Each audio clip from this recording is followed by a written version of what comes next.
Ang tunay na kaba katapat, ang pwersa ng kaba kay padama. Kaba ka ngayon, kaba ka bukas, kaba ka hanggang wakas.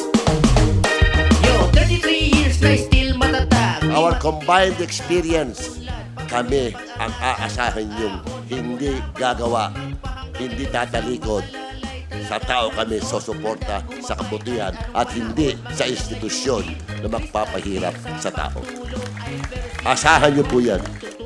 Tulungan niyo kami lahat. Let's make Manila great again. May pruweba, hindi daldal. Yan ang tapat at totoo. Huwag na po kayong humanap ng iba. Hanapin na lang niyo yung your Miss Choice at siguradong nasa tama po tayo.